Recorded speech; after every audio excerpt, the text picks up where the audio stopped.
ധന്യമീ ജീവിതത്തിൽ ഇപ്പം ചിന്തിക്കുന്നത് പ്രഭാഷണ കല എന്ന വിഷയം ആണ്. അല്ല, ഞാൻ പ്രഭാഷണത്തിനൊന്നും പോകുന്നില്ല, എൻ്റെ വീട്ടിൽ നിന്ന് എവിടേക്കും പോകുന്നില്ല. നിങ്ങൾക്കൊരു പ്രഭാഷണമുണ്ട്. വീട്ടിലൊരാൾ വന്നിട്ടൊരു കാര്യം ചോദിച്ചാൽ മറുപടി പറയാതെയുണ്ട്. ആരോട് മറുപടി പറയണ്ടേ? മൈക്കിൻ്റെ മുമ്പിൽ നിന്നിട്ട് 1.5 മണിക്കൂർ കയ്യും കാണിച്ച് ഇതാണോ പ്രഭാഷണം? ഇത് മാത്രമാണോ പ്രഭാഷണം? എല്ലാവരിലും ഈ കഴിവുണ്ട്. അത് വളർത്തി എടുക്കണം. 1.5 മണിക്കൂർ ഒരാൾ പ്രസംഗിച്ചു, നമ്മൾ 2-3 ആൾ കേട്ടുകൊണ്ടിരുന്നു. മടക്കത്തിൽ നമ്മൾ സംസാരിക്കുന്ന വേറൊരാളോട് സംസാരിക്കണില്ലേ ആ പ്രഭാഷണത്തെ പറ്റി? ഈ പറയൽ പ്രഭാഷണമല്ലേ? അയാൾ പറഞ്ഞത് ശരിയായില്ല, അയാൾ പറഞ്ഞത് അത്ര പറ്റിയില്ല, അപ്പം വേറൊരാൾ ഇതൊക്കെ പ്രഭാഷണം തന്നെ. പക്ഷെ പൊതുവെ ഒരു പ്രഭാഷകന്റെ ഉത്തരവാദിത്വത്തെപ്പറ്റി പലരും പറയുന്നത് കേട്ടിട്ടുണ്ട്. ലോകത്തിലെ ഏറ്റവും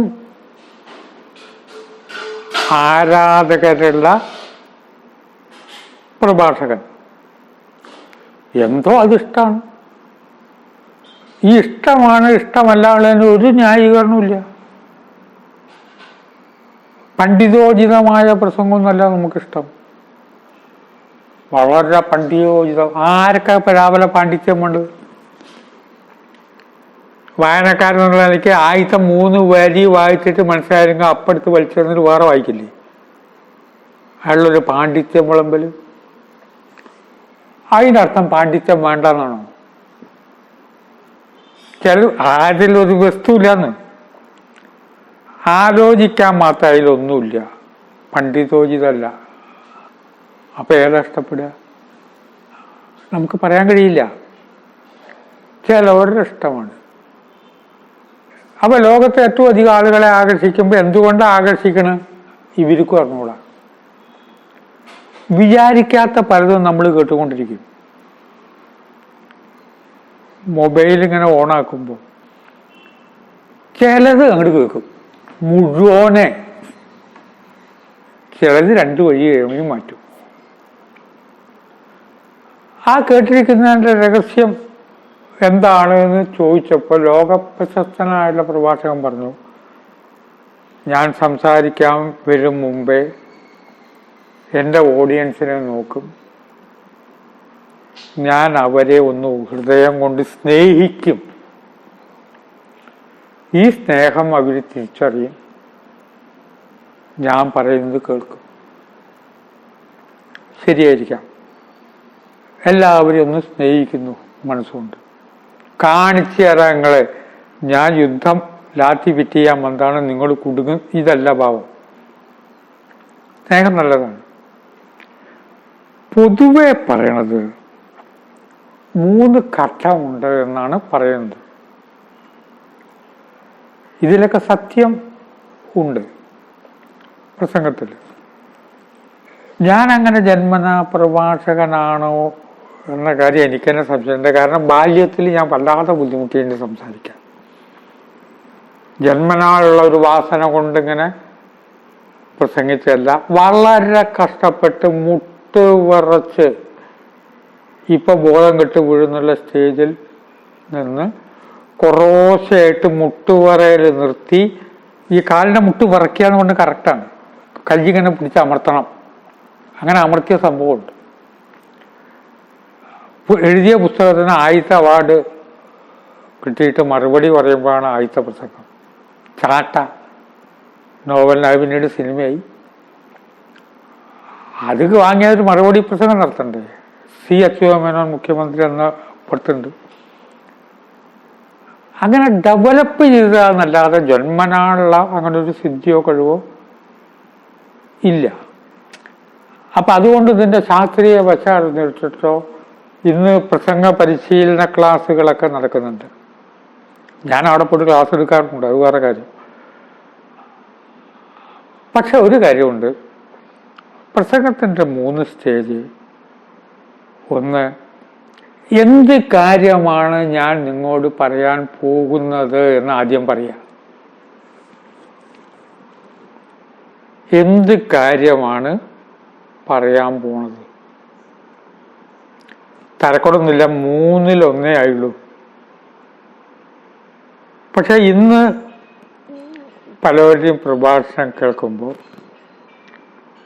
പ്രത്യേകിച്ചും ഇതേമാതിരിയുള്ള മാധ്യമങ്ങൾ, എന്താണ് പറയാൻ പോണത് എന്നുള്ളത് എത്ര പറഞ്ഞാലും തീർക്കുന്നില്ല. ഞാൻ പറയാൻ പോകുന്നത് നിങ്ങൾക്കറിയുകയില്ല. ഇംഗ്ലണ്ടിൻ്റെ വില കൂടി എന്നുള്ള കാര്യമാണെങ്കിൽ ഇംഗ്ലണ്ടിന് വില കൂടിയ കാര്യം നിങ്ങൾ അറിഞ്ഞിട്ടുണ്ടാവില്ല. ഇത് തലക്കെട്ടുന്നേ മനസ്സിലായി.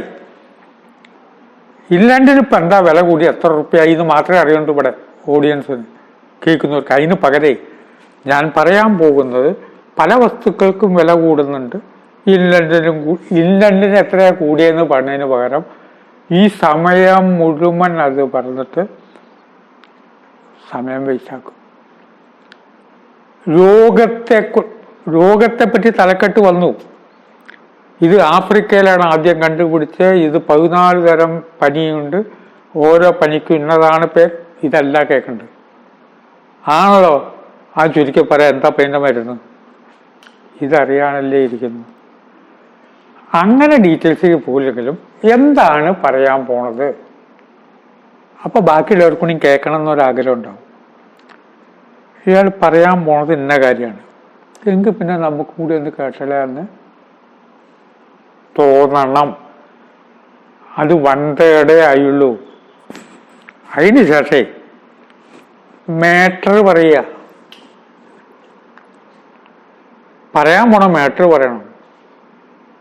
നിത്യജീവിതത്തിൽ ചായ, കാപ്പി തുടങ്ങിയ പോലെ തന്നെ സുപ്രധാനമായ ഒരു കാര്യമാണ് നല്ല ചിന്തകൾ. ഒരു വരി മതി.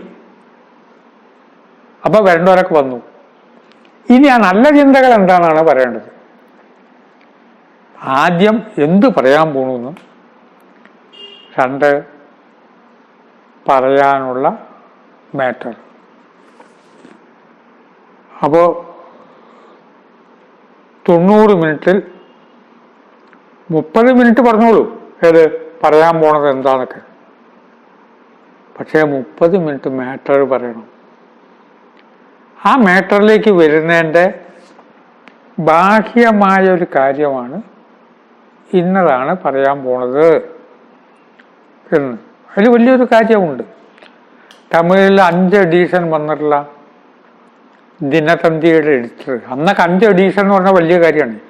ഇവിടുത്തെ പ്രധാന പത്രങ്ങൾക്ക് 1 എഡീഷനേ ഉള്ളൂ. അപ്പം 5 എഡീഷൻ വരെ എത്തിയപ്പോൾ അയാൾ വിജയരഹസ്യം പറഞ്ഞു. ഒരു പോസ്റ്റ് കാർഡിന് വില കൂടിയാൽ ഞാൻ പത്രത്തിൽ എഴുതുക, ഇതുവരെ പോസ്റ്റ് കാർഡിന് ഇത്ര നയാ പൈസയായിരുന്നു വില, ഇനി മുതൽക്ക് പോസ്റ്റ് കാർഡ് വാങ്ങണമെങ്കിൽ ഇത്ര പൈസ കൊടുക്കണം, 2 നയാ പൈസ കൂടുതൽ കൊടുക്കണം, 3 വരിക.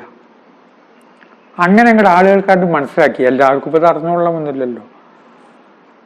3ാമത്തെ സ്റ്റേജ്, ആദ്യം പറയാൻ പോകുന്നത് എന്താന്ന് പറയുക, മാറ്റർ പറയുക.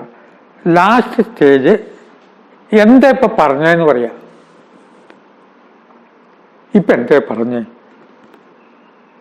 അധ്യാപകനാണെങ്കിൽ ഓർമ്മപ്പെടുത്തുക, പഠിപ്പിക്കുക, ബോധ്യപ്പെടുത്തുക. സ്റ്റുഡൻസിനോടാണ് വർത്തമാനം പറഞ്ഞെങ്കിൽ ഓർമ്മപ്പെടുത്തുക. നിങ്ങൾക്ക് അതൊക്കെ അറിയണ്ടേ? 2 പഠിപ്പിക്കുക. എന്നിട്ടോ ബോധ്യപ്പെടുത്തുക. ഈ ബോധ്യപ്പെടുത്തുക എന്നുള്ളതിൻ്റെ ഒരു പ്രയോഗമാണ്.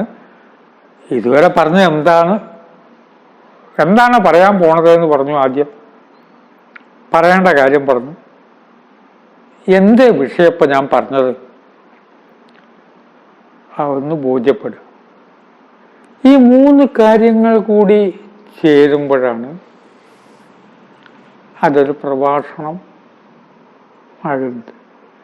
പക്ഷെ ഇതൊക്കെ മനസ്സിലാക്കി വെച്ചിട്ട് പ്രഭാഷണം നടത്താൻ പറ്റുമോ എന്ന് ചോദിച്ചാൽ പറ്റില്ല. വലിയ പ്രഭാഷകരൊന്നും ഇത് മനസ്സിലാക്കിയിട്ടൊന്നുമല്ല പറയണത്.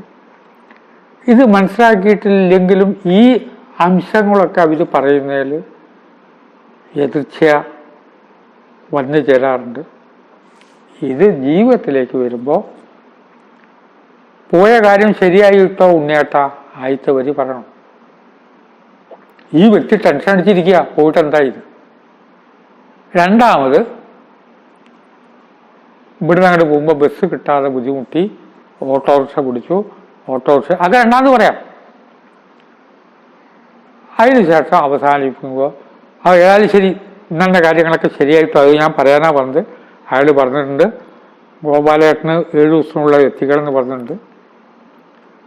നിത്യജീവിതത്തിലെ ഒരു കോൺവെർസേഷനിലും ഇത് ബാധകമാണ്. നിത്യജീവിതമാണ്. ഇതൊക്കെ നോക്കി പറയാൻ പറ്റുമോ? വ്യാകരണം പഠിച്ചിട്ടൊക്കെ വർത്തമാനം പറയാൻ പറ്റുമോ? അല്ല. വർത്തമാനത്തിൽ ഒരു വ്യാകരണം ഉണ്ട്. അത് അറിഞ്ഞോ അറിയാതെയോ ആ വ്യാകരണത്തിലേക്ക് വരുമ്പോഴാണ് ആ വ്യക്തി വിജയിക്കുന്നത്. പറയാൻ പോകുന്ന കാര്യം ഇന്നതാണ് ഞാൻ പറയാൻ പോകുന്നതെന്ന് ആദ്യം പറയുക, അതിനുശേഷം മാറ്റർ പറയുക, പിന്നെ എന്താ ഞാൻ ഇപ്പോൾ പറഞ്ഞതെന്നുള്ളത് പറയുക. ചിന്തയ്ക്ക് വിട്ട് വാക്കുകൾ സംവരിക്കുന്നു. നമസ്കാരം.